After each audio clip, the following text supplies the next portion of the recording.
Well, there was a great mystic who lived back in the 15th century from Spain. His name was St. John of the Cross. And he's the one who coined the term, the dark night of the soul. He was a beautiful man, lived a lot of his life in prison.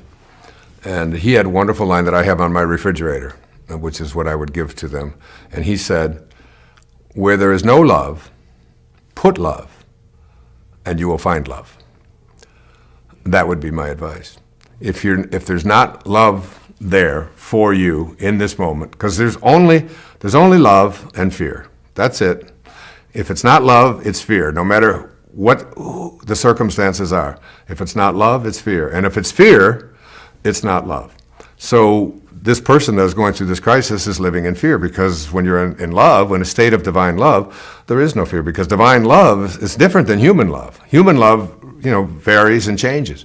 But divine love never varies and it never changes. So this is what you have to offer. This is what you give, and you give this love in a state of just pure bliss. And instead of judging it and telling myself that it shouldn't be, say, I'm not seeing love. I'm going to put love. I'm going to just love someone or something else, and you will find love.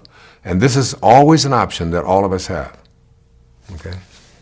One of the things I've noticed, and it's actually, this is starting to happen to me because I'm sort of on one side of the crisis in my life.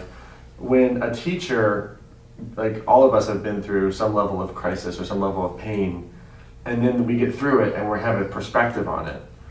And we talk about higher levels of consciousness, or we talk about, being sort of in this place of bliss. It can be hard for people to they feel like they judge themselves, or there's some level of spiritual bypass, or think I don't have to feel these feelings, I'll just think happy thoughts or positive thoughts and not embrace these negative feelings. So Jung has a great quote, one of my favorite quotes. He says, "Enlightenment is not imagining figures of light, it's making the dark conscious." And I'm sort of wondering what your thoughts are on that, and sort of just not stepping in a place of having a spiritual bypass where you're ignoring parts of yourself that maybe should actually see the light of day. Well, it's St. Francis's prayer to Jesus. Make me an instrument. St. Francis doesn't live in peace. He's struggling all the time because he sees so much poverty and things around him, and he doesn't have any peace. He doesn't go into prayer and say, "Please send me some peace. I don't have any peace. Peace is missing in my life. Would you please send me some peace?" He says, "Make me an instrument of thy peace." In other words, let me learn to become more like God, more like soul, more like Christ, whatever you want to call it. And then he says, where there is darkness, let me bring light. Because when you walk into a room, there's no darkness switch, okay? There's only a light switch. And the reason that there's no darkness switch is because the only thing, you can take darkness, like all of the horrible crimes and things that you see, and say, okay, now what we need to do is have more darkness. We'll throw more guns at it, and we'll throw more violence at it, and so on. And when you throw darkness at darkness, you just magnify the darkness. The only way to eliminate darkness is with light. And all it takes is just one match. You just light a match, and darkness has been sent away. You haven't brought light to darkness. You converted darkness to light. That's called alchemy.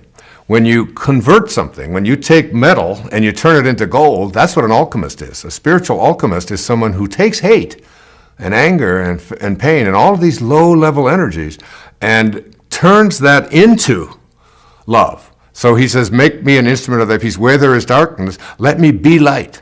Let me be light in the darkness, and by being that, the darkness has to disappear, as opposed to being upset. There's so much darkness around here, I'm just angry, and I'm just hurt, and all you've done is just magnified the darkness. You just got more of it.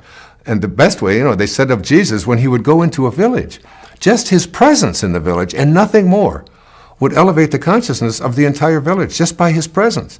All you have to be is a presence of light, and darkness can't live in your surroundings.